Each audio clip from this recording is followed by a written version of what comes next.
Imagina que estás frente a Jesús, no en un sueño, no en un cuadro. Estás delante de Él cara a cara y este es el momento al que ha apuntado toda tu vida. Cada oración que susurraste, cada domingo que te levantaste de la cama con esfuerzo, cada versículo que memorizaste, cada canción de alabanza que cantaste con las manos en alto, todo ha sido para este momento. Estás seguro de ti mismo, estás listo, conoces su nombre, lo has pronunciado 1000 veces, has orado en su nombre, servido en su nombre, adorado en su nombre. Has hecho cosas por Él que otros nunca se molestaron en hacer. Estuviste presente, creíste, lo intentaste, y entonces Él te mira, los mismos ojos que calmaron tormentas, los mismos ojos que lloraron ante la tumba de Lázaro, los mismos ojos que miraron a Pedro cuando cantó el gallo. Esos ojos están mirándote ahora. Y dice 7 palabras que destruyen todo lo que creías saber sobre tu fe, tu salvación y tu eternidad. Nunca te conocí, apártate de mí. Eso no es una parábola, no es una metáfora, no es un versículo oscuro enterrado en el Antiguo Testamento. Es Jesucristo, Dios hecho carne, en el capítulo 7 de Mateo, describiendo a personas reales que lo llamaban Señor, personas que profetizaron en su nombre, personas que expulsaron demonios, personas que hicieron milagros, personas tan convencidas de que iban al cielo que se presentaron ante el trono y defendieron su caso, y Él los rechazó. No a los ateos, no a los asesinos, no a quienes rechazaron a Dios, a los que lo amaban o creían que lo hacían, a los que lo servían o creían que lo hacían, a los que iban a la iglesia cada domingo, conocían su Biblia, dirigían grupos pequeños y criaron a sus hijos en la fe, a los que se parecían exactamente a ti. La mayoría de las iglesias nunca predicará este sermón. La mayoría de los pastores nunca se acercará a este pasaje, porque plantea una pregunta que ninguna persona religiosa quiere hacerse. ¿Y si yo soy uno de ellos? Hoy vas a escuchar todo lo que Jesús realmente dijo sobre quién entra al cielo y quién no. No lo que te dijo tu pastor, no lo que enseña tu denominación, lo que dijo Jesús, sus palabras, sus advertencias, sus condiciones. Y al final de este video sabrás, no esperarás, no supondrás, no adivinarás, sabrás de qué lado de esa puerta estás parado. La mayoría de la gente asume que la línea divisoria es la fe. Si crees en Jesús, vas al cielo. Si no crees, no vas. Simple, claro, cómodo. Pero Jesús nunca dijo eso, ni una vez, en ningún evangelio. Lo que realmente dijo es mucho más exigente, mucho más específico y mucho más incómodo que la versión que la mayoría aprendió en la escuela dominical. Y la razón por la que esto importa, la razón por la que necesitas escuchar esto hoy, es que hay millones de personas en este momento sentadas en iglesias, leyendo sus Biblias, publicando versículos en redes sociales, completamente convencidas de que están salvadas. Y según las propias palabras de Jesús, algunas de ellas no lo están. Eso no es mi opinión, eso es lo que Él dijo, y vamos a recorrer cada una de sus palabras. Empecemos con el pasaje que lo cambia todo. El capítulo 7 de Mateo, el final del Sermón del Monte. Jesús acaba de dar el sermón más famoso de la historia humana. Ha hablado de las bienaventuranzas. Ha hablado de amar a los enemigos. Ha hablado de la oración, del ayuno, de la preocupación, de juzgar a los demás. Y ahora, al final, da la conclusión. La advertencia final. Y aquí es donde se pone peligroso. Dice, entrad por la puerta estrecha, porque ancha es la puerta y espacioso el camino que lleva a la perdición, y muchos son los que entran por ella. Pero estrecha es la puerta y angosto el camino que lleva a la vida, y pocos son los que la encuentran. Detente ahí. Muchos entran por la puerta ancha, pocos encuentran la estrecha. Jesús no está describiendo un mundo donde la mayoría se salva y unos pocos se pierden. Está describiendo lo contrario. La mayoría se pierde, pocos se salvan. Y no está hablando del mundo en general. Está hablando a las personas que escuchan su sermón, personas religiosas, personas que estaban presentes, personas que creían estar en el camino correcto. Y luego, inmediatamente después, da la advertencia sobre los falsos profetas. Cuidaos de los falsos profetas. Se acercan a vosotros con apariencia de ovejas, pero por dentro son lobos feroces. Por sus frutos los conoceréis. Observa el orden. Primero, el camino es estrecho y pocos lo encuentran. Segundo, hay personas que parecen estar en el camino correcto, pero en realidad son lobos.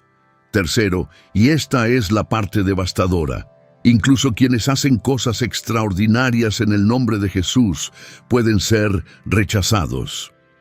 Muchos me dirán en aquel día: Señor, Señor, ¿no profetizamos en tu nombre y en tu nombre expulsamos demonios y en tu nombre hicimos muchos milagros? Y entonces les declararé: nunca os conocí, apartaos de mí los que practicáis la maldad. Léelo de nuevo despacio. Estas no son personas que creían a medias. Son personas que profetizaron, que expulsaron demonios, que hicieron milagros. En la mayoría de las iglesias de hoy, estas personas estarían en el escenario, serían los pastores, los líderes de adoración, los oradores de conferencias, a los que todos admiran. Y Jesús dice: nunca los conocí. No os conocía y os alejasteis. No os conocía, pero pecaron demasiado. Dice: nunca os conocí. La palabra nunca significa que no hubo ningún momento, ni al principio, ni en el medio, ni al final, en que existiera una relación genuina. Tenían las palabras correctas, tenían las acciones correctas, tenían el título correcto en sus labios, pero faltaba algo, algo esencial, algo que todas las profecías, milagros y expulsiones de demonios no podían reemplazar. Y ese algo es de lo que trata todo este video. Entonces, ¿qué significa realmente conocer a Jesús? Y más importante aún, ¿qué significa que Jesús te conozca a ti? En el griego original, la palabra usada aquí para conocer es ginosko. No significa conocimiento intelectual, no significa saber datos sobre alguien. Significa un conocimiento íntimo, vivencial y relacional. Es la misma palabra que se usa en el Génesis cuando dice que Adán conoció a Eva y ella concibió un hijo. Implica cercanía, profundidad, vulnerabilidad, presencia. Entonces, cuando Jesús dice: nunca os conocí, no está diciendo: nunca supe de vosotros. Está diciendo: nunca tuvimos una relación real.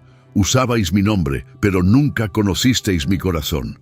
Actuabais para mí, pero nunca os sentasteis conmigo. Hacíais cosas en mi nombre, pero nunca las hacíais por amor a mí. Y esto cambia por completo cómo entendemos la salvación. Porque si la salvación no se trata de lo que haces, pero tampoco es solo lo que crees, entonces ¿de qué se trata? Se trata de una relación real, costosa, cotidiana y transformadora con el Dios vivo. Y eso es exactamente lo que a la mayoría de las personas le falta. Piénsalo así, puedes saberlo todo sobre una persona sin realmente conocerla, puedes leer su biografía, puedes seguirla en redes sociales, puedes citar sus palabras, puedes llevar su ropa, puedes asistir a todos sus eventos, y aún así ser un completo extraño para ella. Eso es lo que Jesús está describiendo, personas que construyeron toda una identidad religiosa alrededor de Él, sin haber estado nunca en una relación real con Él. Y aquí tengo que ser honesto contigo, lo sé porque yo lo viví. Hubo una etapa en mi vida en la que tenía el vocabulario, la teología, la agenda ministerial, la reputación y absolutamente nada debajo de todo eso. Podía predicar sobre la presencia de Dios y pasar semanas sin realmente permanecer en ella. Podía enseñar sobre la oración y apenas orar en privado. Era la rama que por fuera parecía viva, pero que por dentro se estaba muriendo lentamente porque había dejado de extraer vida de la vid. Y lo más aterrador, no me di cuenta hasta que el silencio se volvió lo suficientemente ruidoso como para escucharlo. Por eso, cuando te hago la siguiente pregunta, no lo hago desde un lugar de juicio. Lo hago porque alguien me la hizo a mí una vez y me abrió por completo de la mejor manera posible. ¿Has pasado alguna vez una semana entera sin realmente hablar con Dios? No recitando oraciones, no dando gracias antes de comer, no publicando un versículo, sino realmente hablando con Él, como si estuviera en la habitación, como si fuera una persona que escucha, responde y se interesa por los detalles de tu día. ¿Has leído alguna vez la Biblia no para marcar una casilla, no para preparar una clase, no para ganar una discusión, sino porque tenías hambre de escuchar a alguien que amas? ¿Te has sentado alguna vez en silencio, sin música, sin podcast, sin distracciones, simplemente presente con Dios? Si la respuesta es no, entonces necesitas escuchar esto. Puede ser doctrinalmente correcto y relacionalmente vacío al mismo tiempo. Puedes aprobar todos los exámenes de teología y aún así escuchar «Nunca te conocí». Porque el cielo no es un premio por tener las respuestas correctas. El cielo es el hogar de quienes conocen al Padre. Ahora bien, Jesús no se detuvo en el capítulo 7 de Mateo. Pasó todo su ministerio aclarando lo que se necesita para entrar al reino, y cada vez que lo abordó, dijo algo que incomodó a las personas. Cada vez, llevémonos a otro momento. Un joven rico se acerca a Jesús. Es joven, es adinerado, es una persona moral, ha cumplido los mandamientos desde su juventud. Por cualquier medida externa, es exactamente el tipo de persona que esperarías que estuviera salva. Y hace la pregunta correcta. Maestro bueno, ¿qué debo hacer para heredar la vida eterna? Jesús lo mira con amor. El capítulo 10 de Marcos dice específicamente que Jesús lo miró y lo amó. Y le dice, una cosa te falta. Ve, vende todo lo que tienes y dáselo a los pobres, y tendrás tesoro en el cielo. Luego ven y sígueme.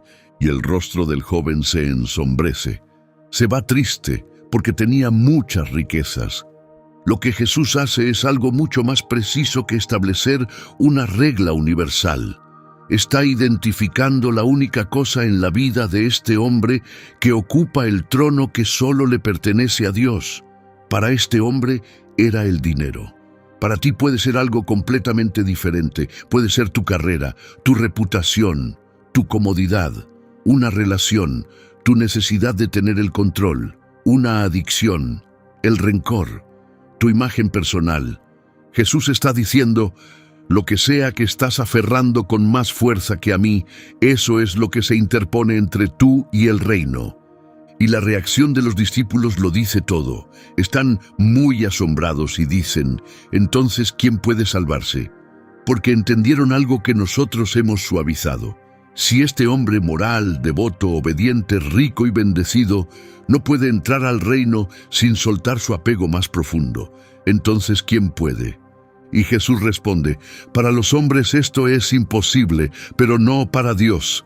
Para Dios todo es posible. La salvación no es algo que tú alcanzas, es algo que Dios hace en ti. Pero, y esta es la parte que solemos omitir, que Dios lo haga en ti requiere tu rendición, no tu esfuerzo, tu rendición. El esfuerzo dice, haré suficientes cosas buenas para ganarme la entrada. La rendición dice, soltaré todo lo que estoy aferrando para que Dios haga lo que solo Él puede hacer. El esfuerzo eres tú escalando hacia Dios. La rendición eres tú cayendo en sus brazos. El joven rico estaba dispuesto a hacer, no estaba dispuesto a soltar. Y hay personas que están viendo esto ahora mismo, que son exactamente iguales. Están dispuestas a servir, dispuestas a dar, dispuestas a asistir, pero no están dispuestas a soltar esa única cosa que saben que Dios les ha pedido que suelten. Y esa única cosa, sea lo que sea, es la puerta. La puerta estrecha, la que Jesús dijo que pocas personas encuentran, no porque esté escondida, sino porque el precio de cruzarla es lo único que no estás dispuesto a pagar. Llevémonos a otro lugar ahora, la parábola de las ovejas y los cabritos, el capítulo 25 de Mateo. Cuando el Hijo del Hombre venga en su gloria y todos los ángeles con él, se sentará en su trono glorioso. Todas las naciones serán reunidas delante de él y separará a unos de otros, como el pastor separa las ovejas de los cabritos. Las ovejas van a la derecha, los cabritos van a la izquierda. Las ovejas heredan el reino, los cabritos van al castigo eterno. Pero esto es lo que debería hacerte detener. La base de la separación no es la fe, no es la asistencia a la iglesia, no es la teología, no es hablar en lenguas, ni diezmar, ni cuántos versículos has memorizado. La base es esta: tuve hambre y me disteis de comer, tuve sed y me disteis de beber, fui forastero y me acogisteis, necesité ropa y me vestisteis, estuve enfermo y me cuidasteis, estuve en la cárcel y vinisteis a visitarme. Y las ovejas están confundidas. Dicen: Señor, ¿cuándo te vimos con hambre y te dimos de comer? Ni siquiera se dan cuenta de que lo estaban haciendo. Y los cabritos están igualmente confundidos. Dicen: Señor, ¿cuándo te vimos con hambre, con sed, como forastero, sin ropa, enfermo o en la cárcel, y no te ayudamos? Ambos grupos están sorprendidos. Ambos creían saber dónde estaban parados, y aquí está el detalle devastador. Los cabritos también le llamaban Señor. No eran ateos, eran personas que reconocían a Jesús como Señor, y aún así terminaron en el lado equivocado. Esto no se trata de ganarse la salvación con buenas obras. Las ovejas ni siquiera sabían que estaban sirviendo a Jesús. No llevaban la cuenta. Simplemente vivían el amor de Dios de manera tan natural, tan instintiva, que ni siquiera lo pensaban como un acto religioso. Esa es la diferencia. Las ovejas amaban porque era lo que habían llegado a ser. Los cabritos practicaban la religión, pero nunca dejaron que les cambiara por dentro. ¿Cuándo fue la última vez que te desviviste? No cuando fue conveniente, no cuando era fácil, no cuando alguien te observaba para ayudar a alguien que nunca podría devolverte el favor. ¿Cuándo fue la última vez que te sentaste con alguien que estaba solo, no porque tuvieras que hacerlo, sino porque algo dentro de ti no podía ignorar su dolor? Piensa en cómo se ve esto en la vida real. Pasas frente al mismo hombre sin hogar cada mañana de camino a tu estudio bíblico. Haces scroll ante la campaña de donación de la madre soltera de tu iglesia porque estás ahorrando para las vacaciones. Escuchas que un vecino está enfermo y piensas: alguien debería ir a verlo, y luego sigues con tu podcast de sermones. Los cabritos no cometieron pecados espectaculares. Cometieron el pecado más ordinario que existe. Vieron el sufrimiento y eligieron la comodidad. No eran crueles, eran cómodos. Y en la economía del reino, la indiferencia cómoda ante el dolor es tan condenatoria como la crueldad activa. Porque ambas revelan lo mismo: un corazón que no ha sido transformado por el amor de Dios. Si tu fe no te ha hecho más compasivo, más generoso, más presente ante el sufrimiento, entonces algo está mal. No con tu teología, con tu transformación. Ahora llevémonos a la parábola que une todo esto, la parábola de las 10 vírgenes, el mismo capítulo, Mateo 25. 10 vírgenes esperan al novio. Las 10 tienen lámparas. Las 10 esperan. Las 10 esperan entrar al banquete de bodas. 5 son prudentes y 5 son insensatas. ¿La diferencia?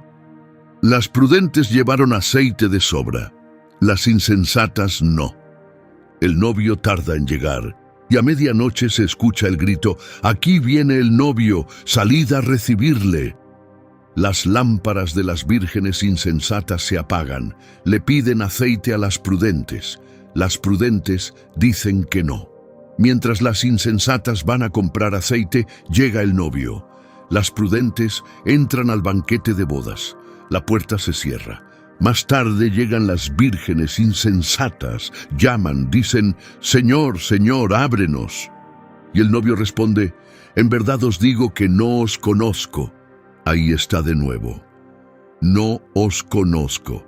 Y de nuevo no va dirigido a los de afuera, va dirigido a personas que formaban parte del cortejo nupcial, personas que esperaban entrar. El aceite representa algo interno, algo que no se puede pedir prestado, comprar a último momento, ni fingir. Representa una vida espiritual interior genuina, del tipo que te sostiene cuando la espera se hace larga, del tipo que mantiene tu lámpara encendida cuando la de todos los demás se está apagando, del tipo que no puede fabricarse con actividad religiosa externa.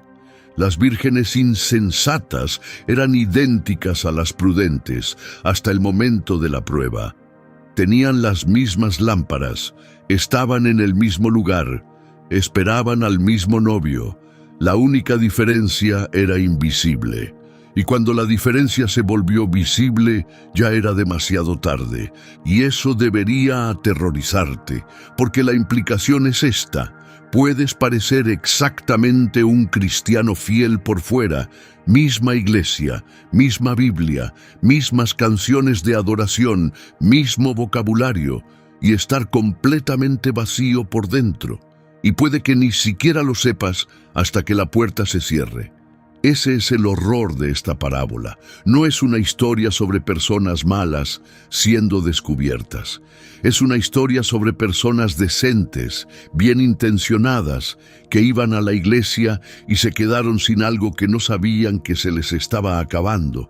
No eran rebeldes, no vivían en pecado, simplemente estaban vacías.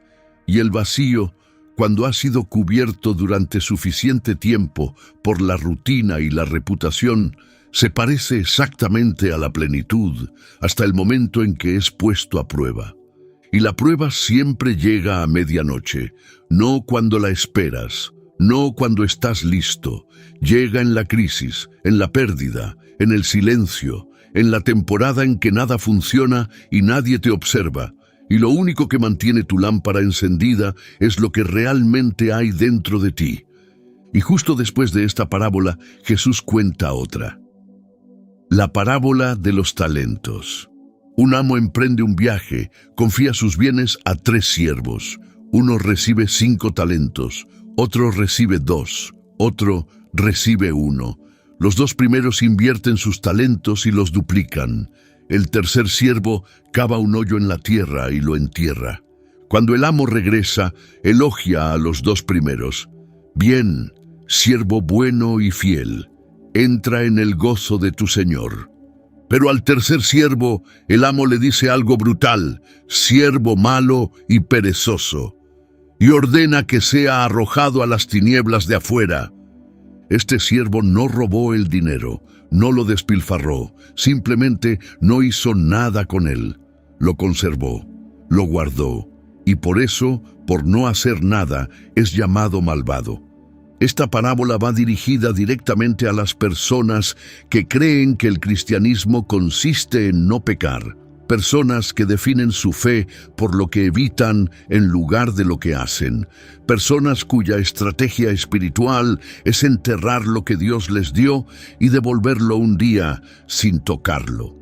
Y Jesús dice que eso no es suficiente, ni de lejos, porque escucha lo que el siervo le dice al amo: «Supe que eres un hombre duro, por eso tuve miedo, y fui y escondí tu talento en la tierra».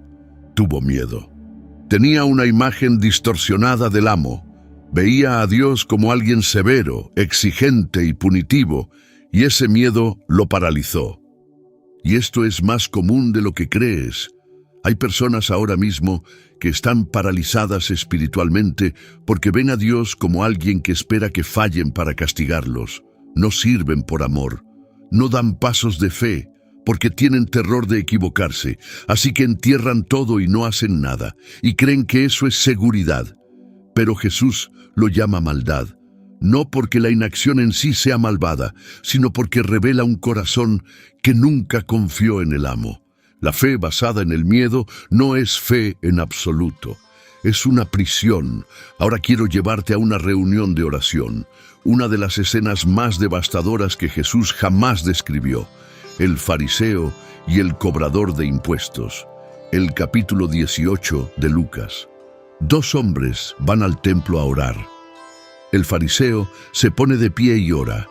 Dios, te doy gracias porque no soy como los demás hombres, ladrones, injustos, adúlteros, ni tampoco como este cobrador de impuestos. Ayuno 2 veces a la semana y doy el diezmo de todo lo que recibo. El cobrador de impuestos se queda a lo lejos. Ni siquiera se atreve a levantar los ojos al cielo. Se golpea el pecho y dice, Dios, ten misericordia de mí, que soy pecador.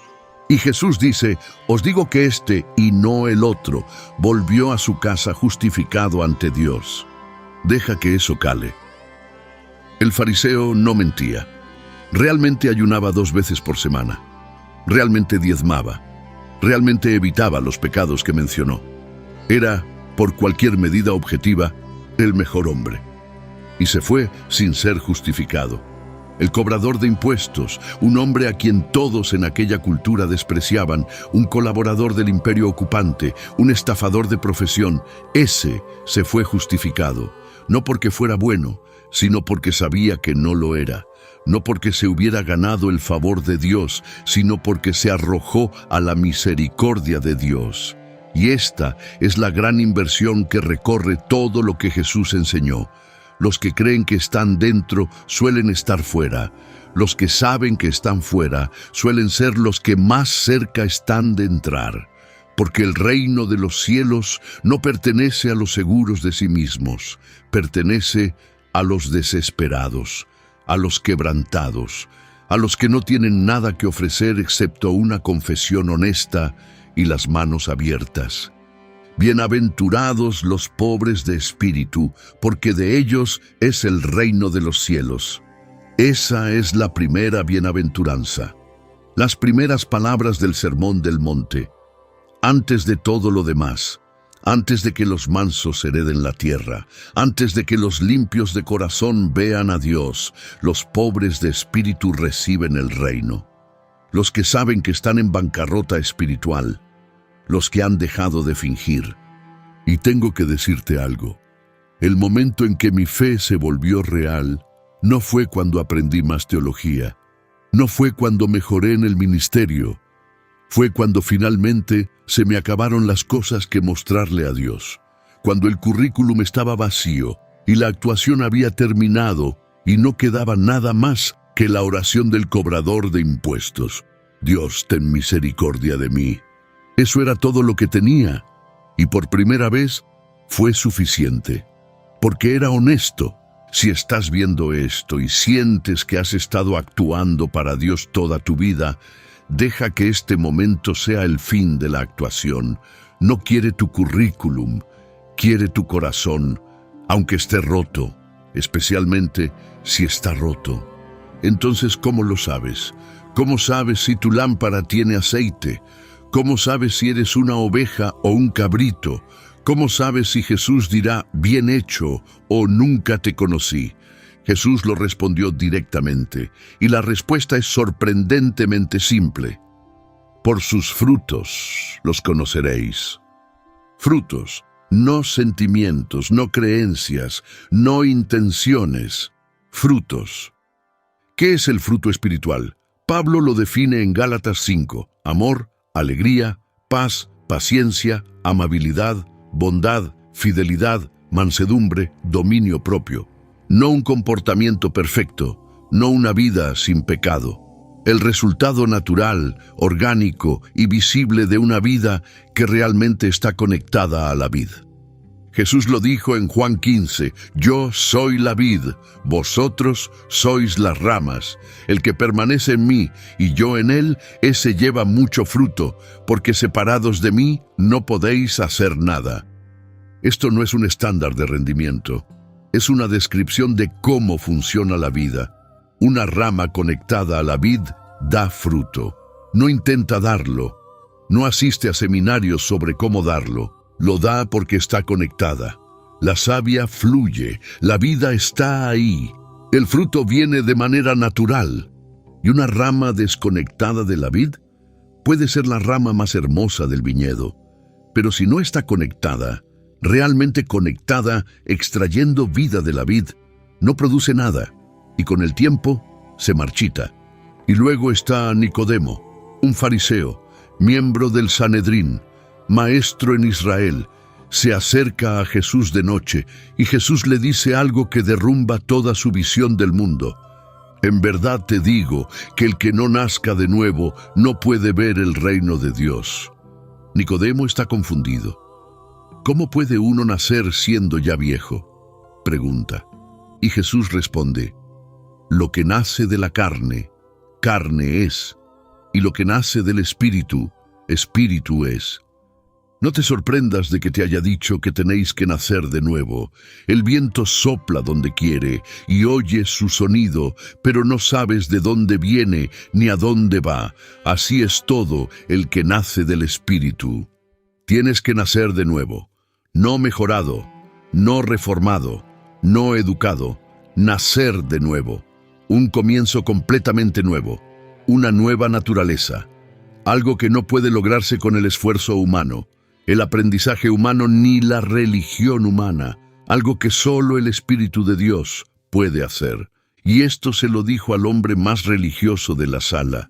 Jesús lo miró a él, a esta imponente figura de autoridad religiosa, y le dijo, «Todo lo que sabes, todo lo que has estudiado, todo lo que has practicado no es suficiente. Necesitas algo completamente nuevo, algo que no puedes darte a ti mismo». Ese es el mensaje, de Mateo a Lucas, de Lucas a Juan. En cada parábola y en cada encuentro, Jesús está diciendo lo mismo. Tu religión no puede salvarte, tu conocimiento no puede salvarte, tu moralidad no puede salvarte. Solo una relación viva, transformadora y nacida del Espíritu con el Dios vivo puede salvarte. Entonces, ¿cómo se ve esa relación en la práctica? Porque es fácil hablar de la relación con Dios en términos abstractos. Es más difícil describir cómo se ve un martes por la tarde cuando no está pasando nada espiritual y nadie te observa. Se parece a hablarle a Dios en el coche de camino al trabajo. No una oración memorizada, sino una conversación real. Contarle lo que te da miedo, preguntarle qué piensa, quedarte en silencio el tiempo suficiente para escuchar algo más que tu propia voz. Se parece a leer las Escrituras y de repente un versículo te detiene. No porque sea información nueva, sino porque sientes que fue escrito específicamente para lo que estás viviendo hoy. Y te quedas con él. No lo pasas por alto rápidamente, le dejas hablar. Se parece a elegir el perdón cuando todo en ti quiere guardar el rencor. No porque seas lo suficientemente fuerte, sino porque le pediste a Dios la fuerza y Él te la dio. Y sabes que Él te la dio porque solo no podrías haberlo hecho. Se parece a una adoración que no tiene que ver con la música, tiene que ver con el momento en que olvidas dónde estás y quién te observa. Y algo dentro de ti se abre y te das cuenta de que no estás actuando. Estás respondiendo a alguien que realmente está en la habitación. Así es como se ve la conexión real con la vid. No es dramática todos los días. Algunos días es silenciosa. Algunos días es simplemente fidelidad, pero está viva. Puedes sentir la diferencia entre una vida conectada y una vida que funciona con la memoria. La fe conectada tiene peso. cambia cómo tratas a las personas, cambia lo que te preocupa, cambia lo que estás dispuesto a soltar. Y la religión muerta se siente como obligación, se siente como seguir mecánicamente una rutina que hace años dejaste de cuestionar. Se siente como defender creencias que en realidad no has experimentado. Se siente como estar agotado por lo que se supone que debe darte descanso. Si es ahí donde estás ahora mismo, si la verdad honesta es que tu fe se siente más como una carga que como una fuente de agua, este no es el momento de esforzarte más. Es el momento de detenerte, de quedarte en silencio, de decirle a Dios la verdad sobre dónde estás, porque Él ya lo sabe y no está enojado, está esperando. Entonces la pregunta no es, ¿estás haciendo suficiente? La pregunta es, ¿estás conectado? ¿Estás extrayendo vida de Jesús a diario, con honestidad, con dependencia?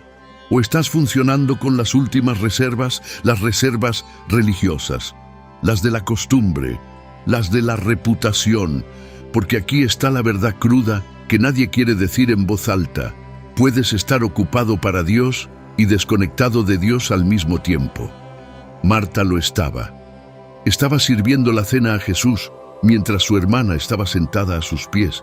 Y cuando Marta se quejó, Jesús le dijo, Marta, Marta, estás preocupada y agitada por muchas cosas, pero solo una es necesaria. María ha escogido la mejor parte y no le será quitada. Una sola cosa, la presencia, la relación, estar sentada a sus pies, no porque tuvieras que hacerlo, porque querías. Si toda tu vida cristiana es actividad, servir, dar, asistir, organizar, liderar, enseñar, y no tienes un lugar tranquilo donde simplemente estés con Jesús, entonces eres Marta. Y Marta estaba en la casa. Marta hacía cosas buenas, pero Marta se estaba perdiendo la única cosa que importaba. Y lo digo como alguien que pasó años siendo Marta. Estaba tan ocupado construyendo cosas para Dios que olvidé sentarme con Dios. Mi agenda estaba llena de ministerio y mi alma funcionaba al límite. Creía que el agotamiento era el precio de la fidelidad. No lo era. Era el síntoma de la desconexión. Y lo más difícil fue admitirlo, porque cuando tu identidad está construida alrededor de servir a Dios, admitir que has perdido el contacto con Dios se siente como admitir que te has perdido a ti mismo. Pero eso es exactamente lo que necesitaba pasar. Tuve que perder la versión de mí mismo que actuaba para Dios para poder encontrar la versión de mí mismo que simplemente lo amaba. Alguien le preguntó a Jesús una vez, «Señor, ¿son pocos los que se salvan?» No dio una respuesta teológica. Dijo algo mucho más urgente. Esforzaos por entrar por la puerta estrecha, porque os digo que muchos intentarán entrar y no podrán. Muchos lo intentarán y no podrán. No se trata de personas que no lo intentaron. Se trata de personas que lo intentaron y fracasaron. Y luego añade, cuando el dueño de la casa se levante y cierre la puerta, vosotros os quedaréis fuera llamando y diciendo, Señor, ábrenos. Pero Él os responderá, no sé quiénes sois, ni de dónde venís. Entonces diréis, comimos y bebimos contigo, y enseñaste en nuestras plazas. Y Él os responderá, no sé quiénes sois, ni de dónde venís. ¿Ves el patrón? Recorre todas las advertencias que Jesús dio. Personas que tenían proximidad con Dios, pero ninguna intimidad con Dios. Personas que tenían acceso a la verdad, pero nunca dejaron que la verdad las alcanzara. Personas que estuvieron lo suficientemente cerca como para sentir el calor del fuego, pero nunca dejaron que el fuego entrara. Y hay una razón por la que Jesús repitió esta advertencia tantas veces. No intentaba alejar a las personas de la fe, intentaba empujarlas hacia una fe verdadera, porque el mayor peligro para tu alma no es el ateísmo, no es la duda. El mayor peligro para tu alma es una vida religiosa que te vacuna contra lo real, como una vacuna, una pequeña dosis de religión muerta que te da suficientes anticuerpos espirituales para resistir al Dios vivo. Tienes suficiente conocimiento bíblico para sentirte seguro, suficiente participación en la iglesia para sentirte incluido, suficiente comportamiento moral para sentirte justo, y todo está muerto. No porque sea incorrecto, sino porque se detuvo antes de tiempo. Nunca llegó a tu corazón. Y tu corazón es lo único que Dios quiere. Este pueblo me honra con sus labios, pero su corazón está lejos de mí. Lo dijo Isaías, lo citó Jesús, y es tan cierto hoy como lo fue hace 2000 años. Entonces aquí llegamos. Jesús dijo, no todo el que me dice, Señor, Señor, entrará en el reino de los cielos, sino el que hace la voluntad de mi Padre que está en los cielos. Y cuando alguien le preguntó cuál era el mandamiento más importante, respondió, amarás al Señor tu Dios con todo tu corazón, con toda tu alma y con toda tu mente. Este es el primero y el más importante de los mandamientos, y el segundo es semejante a este, amarás a tu prójimo como a ti mismo. Esa es la voluntad del Padre, amar a Dios, amar a las personas. Todo lo demás depende de esto. Y observa el orden. Amar a Dios primero. No servir a Dios. No obedecer a Dios por miedo. Amar a Dios con todo tu corazón. Como un hijo ama a un padre en quien confía plenamente. No actuación. No obligación. Amor. Y de ese amor, solo de ese amor, fluye todo lo demás. La obediencia fluye del amor. El servicio fluye del amor. La compasión fluye del amor. Sin amor, todo eso no es más que ruido. Pablo lo dijo, si hablo en lenguas humanas y angélicas, pero no tengo amor, no soy más que un gong que resuena o un platillo que choca. Un gong que resuena, así es como suena la religión sin amor para Dios. Por eso la mayoría de las personas no entrarán al cielo, según Jesús. No es porque no creyeron, no es porque no lo intentaron. No es porque fueran demasiado pecadoras o estuvieran demasiado lejos. Es porque sustituyeron la religión por la relación, la actuación por la presencia, la actividad por la intimidad. Hicieron cosas para Dios sin jamás enamorarse de Dios. Y lo más angustiante es que no lo sabían. Los cabritos no sabían que eran cabritos. Las vírgenes insensatas no sabían que sus lámparas estaban vacías hasta la medianoche. Las personas del capítulo 7 de Mateo estaban sorprendidas, protestaron, enumeraron sus credenciales. Lo que significa esto, las mismas personas a quienes Jesús advertía son las que menos creen que la advertencia les aplica.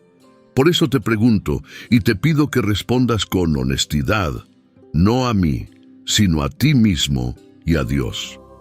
Si quitaras todas las marcas externas de tu fe, sin iglesia, sin grupo de estudio bíblico, sin lista de reproducción de adoración, sin título ministerial, sin reputación, ¿qué quedaría? Si fueras solo tú y Dios en una habitación, sin nada que actuar y sin nadie a quien impresionar, ¿habría una relación ahí? ¿Te conocería Él a ti, no saber de ti sino conocerte? Porque esa es la prueba, la única prueba. Jesús contó la parábola del hombre que construyó su casa sobre roca y del hombre que la construyó sobre arena. Cuando llegó la tormenta, la casa sobre la roca resistió. La casa sobre la arena se derrumbó. Y dijo que el hombre que construyó sobre roca es el que escucha sus palabras y las pone en práctica. Cuesta servir cuando es incómodo, orar cuando es difícil, perdonar cuando duele, amar cuando es difícil, dar cuando cuesta, servir cuando es incómodo, orar cuando no tienes ganas, permanecer fiel cuando el novio tarda y la noche se hace larga y lo único que mantiene encendida tu lámpara es lo que realmente hay dentro de ti. Ese es el camino estrecho. No es estrecho porque Dios sea tacaño. Es estrecho porque lo exige todo, todo tu corazón, toda tu alma, toda tu mente, no una parte, no un domingo, no una fracción, todo. Y la mayoría de las personas, la mayoría, dijo Jesús, no está dispuesta a darlo todo. Quieren la salvación y la comodidad. Quieren el cielo y sus apegos. Quieren la casa del Padre y su propia agenda. Y no se pueden tener ambas cosas. La puerta es estrecha, el camino es difícil y pocos lo encuentran, pero los que sí lo hacen, los que realmente lo recorren, los que se entregan por completo, que se enamoran del Dios vivo, que dejan que su espíritu los transforme desde adentro hasta que la compasión se vuelve instinto. La obediencia se convierte en gozo y la adoración llega a ser tan natural como respirar. Ellos escuchan palabras que hacen que todo valga la pena, palabras que sanan cada herida, palabras que resuenan por la eternidad. Bien, siervo bueno y fiel, entra en el gozo de tu Señor. Eso es lo que espera al otro lado de la rendición. No más reglas, no una vida más difícil.